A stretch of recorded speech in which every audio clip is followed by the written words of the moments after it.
Good morning student. जैसा कि हम लोगों ने लगातार वीडियो बना रहे हैं, देखा कि नीट के जो क्वेश्चन हैं, कुछ क्वेश्चन टफ भी थे, कुछ क्वेश्चन आसान भी थे। आज का जो श्रृंखला है उसमें लोग देखेंगे कि सारे क्वेश्चन टफ नहीं। देखो आज का जो क्वेश्चन है वो सब बहुत ही ईजी है, अब देखेंगे आसानी से लग जाएगा। इसलिए कभी भी क्वेश्चन से घबराना नहीं चाहिए, सारे क्वेश्चन को अटेम्प्ट करना चाहिए, क्योंकि कभी कभी हम कठिन क्वेश्चन के चक्कर में सरल क्वेश्चन को छोड़ देते हैं। आइए देखिए, दिया हुआ है कि इसमें आपको मैच कराना है। देखिए कितना आसान दिया हुआ है, इससे आसान कोई क्वेश्चन हो ही नहीं सकता। सेंट्रोमियर दिया हुआ है। सेंट्रोमियर किससे? सेंट्रोमियर से मतलब होता है आपका सेल डिवीजन से। किससे होता है? सेल डिवीजन से। क्योंकि यहाँ पे दिया हुआ है सेल डिवीजन। दिया है सीलियम। आप जानते हो कि किसी भी बैक्टीरिया में सीलियम होता है, और सीलियम होता है मूवमेंट के लिए। किसके लिए होता है? मूवमेंट के लिए। लेकिन यहाँ पर दिया हुआ सेल मूवमेंट दिया हुआ है। फिर दिया हुआ क्रिस्टी। क्रिस्टी जानते हैं एक ही जगह पाया जाएगा, माइटोकॉन्ड्रिया में। सेल मेम्ब्रेन किसका बना होता है? फास्फोलिपिड का। बेहद ही आसान क्वेश्चन था ये, इसको आप देखते ही लगा सकते हैं। तो कहने मतलब ये हो कि क्वेश्चन आसान भी होता है, टफ भी होता है। हम लोग कभी कभी क्या करते हैं, टफ क्वेश्चन के चक्कर में आसान क्वेश्चन छोड़ देते हैं, लेकिन इससे क्वेश्चन लगाइएगा। सारा क्वेश्चन दिया हुआ है, बहुत ईजी है। इसको जब आप मिलाएंगे ये लगभग आपका चौथा ऑप्शन मिलेगा, ए का 2, बी का 3 और सी का 1। क्लियर? तो आसान है ये, आसान क्वेश्चन आप लगाते रहिएगा। तो ये नहीं कि बहुत टफ क्वेश्चन सरल भी आए हुए हैं। आप चीज़ें ये कि अगर आपने सरल क्वेश्चन गलत कर लिए तो आप कंपटीशन से बाहर हो गए। तो कभी भी सरल क्वेश्चन गलत नहीं होना चाहिए अगर आपको फाइट करना है, क्योंकि कठिन तो सबके लिए कठिन है और सरल सबके लिए सरल है। तो इस तरह से आपका जो है 21 क्वेश्चन देखो बहुत ही आसान था। अब देखो आगे क्वेश्चन हम लोग देखते हैं। ये 10 क्वेश्चन बहुत ही आसान थे, 120, 122। अब देखिए यहाँ पर भी देखो, ये जो दिया हुआ है पूरा टोटल एनसीईआरटी जब आप खोलोगे पेज नंबर 210, नोट कर लीजिए, मैं बता रहा हूँ पेज नंबर 210 में एग्जैक्ट पूरा दिया हुआ है कि chlorophyll A, chlorophyll B, chlorophyll xanthophyll किस कलर का होता है, इसमें दिया हुआ है। क्लियर? जैसे दिया हुआ क्लोरोफिल ए, जो क्लोरोफिल ए होता है वो होता है ब्लू ग्रीन कलर का। किस कलर का? ब्लू और ग्रीन कलर का होता है। और जो क्लोरोफिल बी होता है वो आपका येलो ग्रीन होता है। कैसा होता है? येलो ग्रीन होता है। और जो जेंथोफिल है वो सिर्फ येलो होता है। और जो आपका कैरोटीनॉयड होता है वो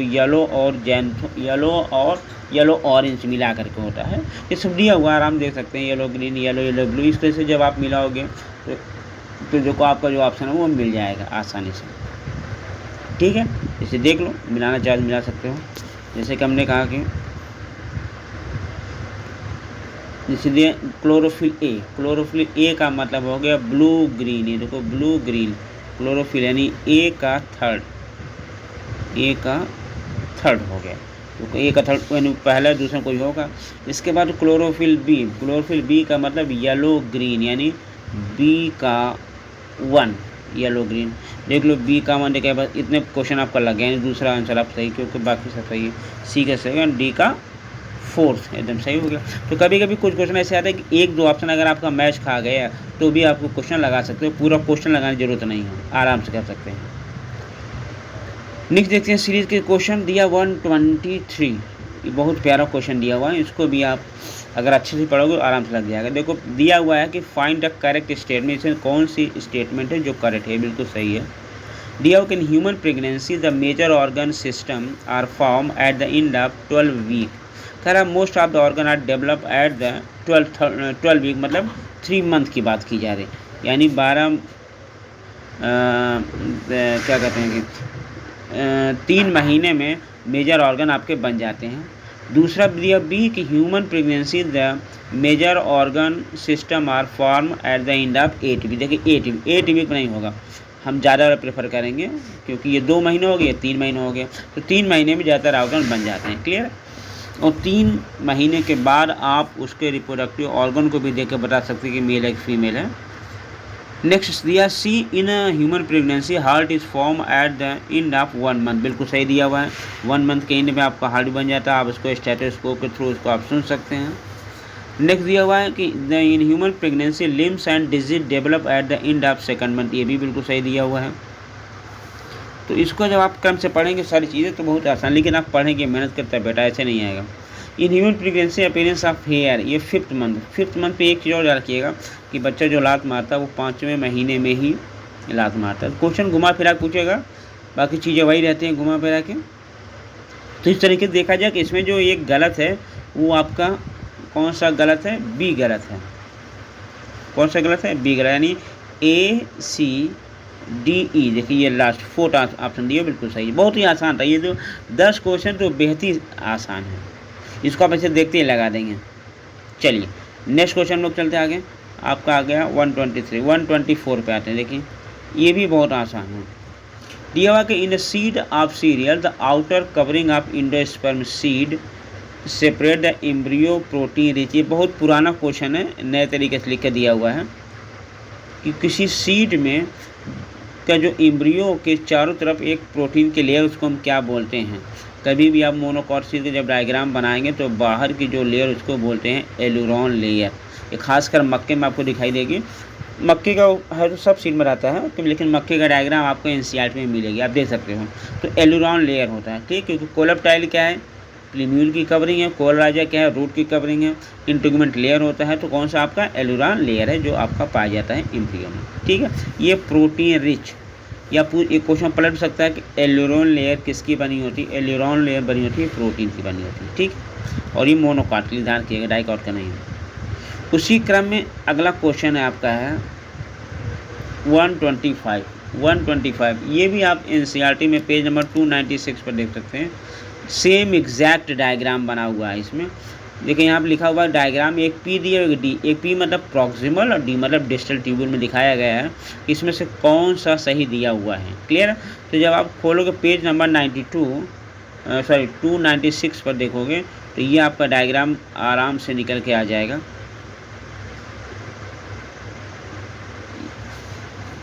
इस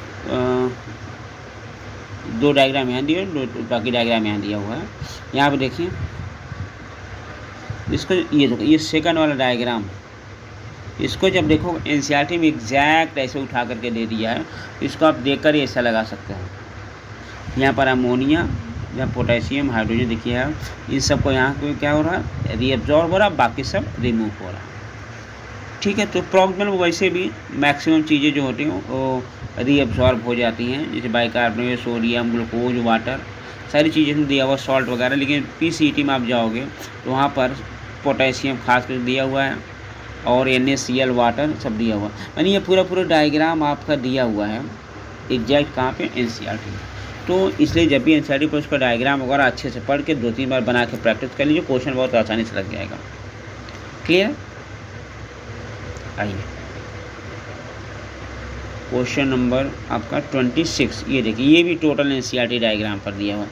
NCERT डायग्राम आप खोलोगे वहाँ पर भी आपके मिल जाएगा कि जब आप वहाँ है ना बायोरिएक्टर आप पढ़ेंगे तो वहाँ पे डायग्राम आपको मिलेगा। देखो यहाँ पर इस डायग्राम देखो बी हमको दिखाई दे रहा है, बी क्या है, बी हमको मोटर दिखाई दे रहा है। सी आपका क्या होता है, ये इसको बोलते हैं फोम ब्रेकर, ये सी वाला फोम ब्रेकर। और ये आपका होता है फ्लैट ब्लेडेड इम्पलर होता है। और डी जो होता है ये यहाँ से स्ट्राइल एयर निकल कर। पूछो क्वेश्चन क्या पूछा, which identified bioreactor which use as a foam breaker. बिल्कुल सही, तो सी ऑप्शन जो सी किस में, चौथे में सही हो गया। ये सब क्वेश्चन बहुत ही आसान दिए हुए थे। तो क्वेश्चन सिर्फ टफ नहीं होता, आसान भी होते हैं। इसलिए कहा जाता है कि शुरू से पहले आप एक से चालू करिए, लास्ट तक जाइए। उससे क्या होगा, जो सरल होगा वो पहले हम कवर कर लेंगे। और अगर आप एक एक करते चले जाओगे, एक ही उलझ जाओगे, तो पीछे वाला जो सरल क्वेश्चन वो नहीं लग पाएगा, ठीक है। चलिए आगे चलते हैं हम लोग।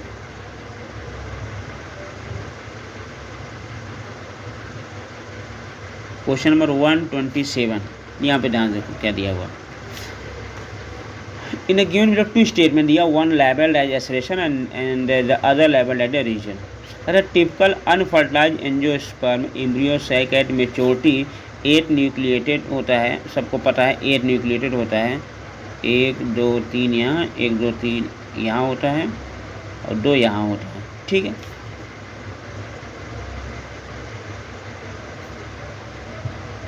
ये हो गया और 3 ऊपर आता है, ठीक है। तो और 7 सेल होते हैं, 1 हो गया, 2 हो गया, यहाँ पर ऐसे 3 ऊपर 3 नीचे, एक बीच में 7 सेल होते हैं। अब जो क्वेश्चन, ये बिल्कुल सही जवाब दिया। और दूसरा दिया हुआ है कि the egg apparatus has 2 polar nuclei. Polar nuclei बीच में होता है, एग ऑपरेटस नीचे होता है। एग ऑपरेटस में होते हैं 2 सिनर्जी रहते हैं और एक आपका एग आता है, ये ध्यान रखिएगा। यहाँ पर लास्ट में देखेंगे तो एक के साथ ये 2 सिनर्जीज बनेगा और एक बन जाएगा आपका, ठीक है। तो एक ऑपरेटर यानी जो सेकंड आर दिया वो गलत है, यानी कहने मतलब A is true and R is false. ये देखो थर्ड आप क्वेश्चन का सही हो जाएगा। तो क्वेश्चन ये 10 वाले तो बहुत ही आसान थे, आप लगा करके देख सकते हैं। 127 फिर आते हैं 128 पर। देखो ये उससे भी आसान क्वेश्चन है, सिर्फ आप पढ़िए समझिए। अगर थोड़ा सा भी आप पढ़े होंगे, कहा the specialised membrane structure in a prokaryote cell which help in the cell wall formation and DNA replication and respiration. देखो यहीं पकड़ लिया, रेस्पिरेशन। बैक्टीरिया का हुआ स्ट्रक्चर जो रेस्पिरेशन में हेल्प करता है वो सिंपली क्या होता है, मीसोसोम होता है। तो मीसोसोम आप बिना सोच समझे लगा सकते हैं। बाकी और कोई क्रिस्टी होता है, कहाँ जानते हो, क्रिस्टी होगा आपका माइटोकॉन्ड्रिया में, क्रोमैटोफोर होगा उसमें आप पढ़ेंगे आपको, इंडोप्लाज्मिक रेटिकुलम मिलेगा सेल में। तो जो मीसोसोम होता है ये बैक्टीरियम होता है, इसका काम होता है रेस्पिरेशन हेल्प करना। तो आप ऐसे ही तुरंत लगा सकते हैं, ज़्यादा दिमाग न खा पाते हुए। क्लियर। नेक्स्ट 129, ये भी बहुत आसान क्वेश्चन है, बस आपको थोड़ा सा समझना है। अगर आपको ट्रांसक्रिप्शन पढ़े होंगे तो वहाँ पे 3 प्रोसेस होता है आपका, एक स्प्लाइसिंग होता है, फिर एक कैपिंग होता है, टेलिंग होता है, 3 चीज़ें होता है। वही पूछा हुआ है which of the following are the post transcriptional event in an eukaryotic cell. Clear. तो पहला दिया transport of pre mRNA to cytoplasm prior to splicing, ये टोटल गलत दिया हुआ है। स्प्लाइसिंग होने के बाद ही एमआरएनए साइटोप्लाज्म आती है, जो पहला पॉइंट गलत हो गया। B removal of intron and joining of exon, बिल्कुल सही दिया हुआ है। Addition of methyl group at 5' ये भी पता है, सबको पता है। 7 mg लिखते हैं, 7 mg मतलब 7 मेथाइल ग्वानोसिन ट्राइफॉस्फेट जो होता है वो 5 इंड पर ऐड होता है प्रोटेक्ट करने के लिए। और इसके बाद आपका जो एक होता है टेल, इसको कैपिंग होता है। और टेलिंग जो होता है एडिशन ऑफ ये पॉली एडेनिन एज 3' होता है, सब पता है। यहाँ पर 7 mg हो, ये 5' होता है और ये आपका 3' होता है। तो 5 पर होगा 7 mg और इस पर होता है पॉली ए।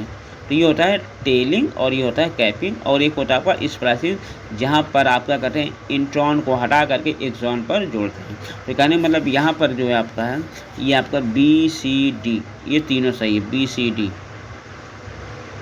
कौन कौन हो गया आपका, B सही, C सही और D सही। देख लो BCD कहीं दिया हुआ, ये सेकंड में दिया हुआ, आराम से सही कर सकते हो। ठीक, चलिए नेक्स्ट क्वेश्चन, वो उससे भी ज़्यादा आसान दिया हुआ। सिंपली पूछा हुआ है कि विच of the pattern of inheritance for polygenic traits. सब जानते हैं कि पॉलीजेनिक मतलब कई जीन एक कैरेक्टर को कंट्रोल कर, उसको हम बोलते हैं पॉलीजेनिक इनहेरिटेंस। और ये मेंडल नियम के विरुद्ध होता है। इसका मतलब ये क्या होगा यहाँ पर, नॉन मेंडेलियन इनहेरिटेंस। सीधी बात, बहुत दिमाग लगाना ही नहीं है। करा हुई ज़्यादा pattern inheritance for the polygenic inheritance. Clear. तो देखा नॉन मेंडेलियन इनहेरिटेंस, बिना सोच समझे आप लगा सकते हो। तो कहने मतलब ऐसे ही कुछ क्वेश्चन के सीरीज दिया हुआ जो बिल्कुल ही आसान, बहुत कम, यानी 10 क्वेश्चन आप 2 मिनट के अंदर करके हटा सकते हैं। तो ऐसे ही बने रहिएगा, लगातार क्वेश्चन को सॉल्व करिए, देखिएगा नीट करना कितना आसान होता है, बशर्ते आप अच्छे से कॉन्सेप्ट क्लियर करके पढ़ें।